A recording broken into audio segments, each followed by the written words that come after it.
Welcome to Broadway Dispatch, today's news with a historical twist, September 26, 2019.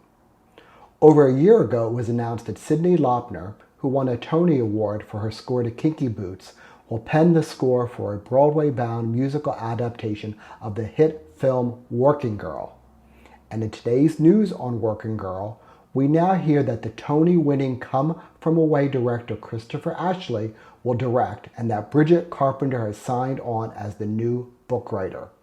Working Girl, the movie, premiered in 1988 and went on to receive the Golden Globe for Best Motion Picture, Musical or Comedy, and an Academy Award nomination for Best Picture. The plot of the film follows an ambitious secretary from Staten Island who facilitates a large-scale merger in the absence of her boss, as posing as her boss. A Gilbert and Sullivan plot. Working Girl is such a great title for a musical, so I got to thinking about all the other girl musicals.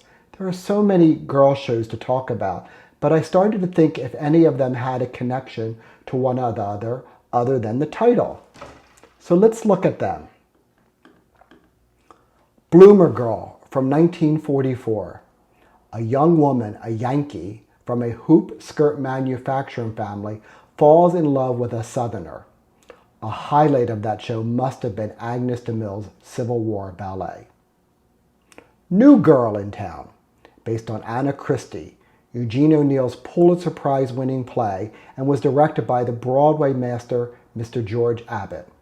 An old Swedish sailor is overjoyed when his daughter Anna visits him, played by Gwen Verdon. The father's crony, played by Thelma Ritter, realizes that Anna is not as sweet and as innocent as she looks, but rather she is a former prostitute. Gwen Verdon and Thelma Ritter shared the Tony Award for Best Actress in a Musical that year. Mean Girls. It tells the story of a nice girl who enters a public high school for the first time and falls under the spell of the school's queen bee. The only one of the girl shows still running on Broadway today. Showgirl from 1961. Carol Channing headlined a review of songs, production numbers, and sketches. It did not run very long that season. Jerry Girls. A group of female performers pay tribute to the song catalog of Mr. Jerry Herman, with tunes from Hello Dolly, Mame, La Cage aux Folles, Mac and Mabel, and more.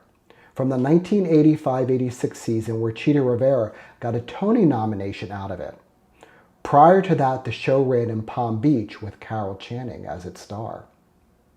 Funny Girl, based on the life of Fanny Brice, who rose from the ranks of vaudeville to headline the Ziegfeld Follies. From 1916, The Century Girl. It's a musical spectacle produced by Ziegfeld to show off his new Century Theater with his famous Ziegfeld Girls. The score is by Victor Herbert and Irving Berlin.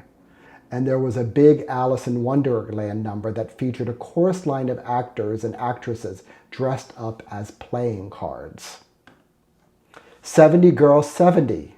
Senior citizens in a New York nursing home organize themselves into a gang of thieves, stealing from the rich and giving away to the poor. From 1971, with Lillian Ross, whose career spanned way back to 1918. So what can I say about the common themes running through all the girl shows? Not much. They seem to follow unique storylines, not all star show vehicles, as the title would suggest. One point to note is none of the girl shows have seen a major New York revival after their initial Broadway run. That's the only thing I can find in common. But maybe we'll see a new Funny Girl has been announced sooner or later. Thank you for listening today.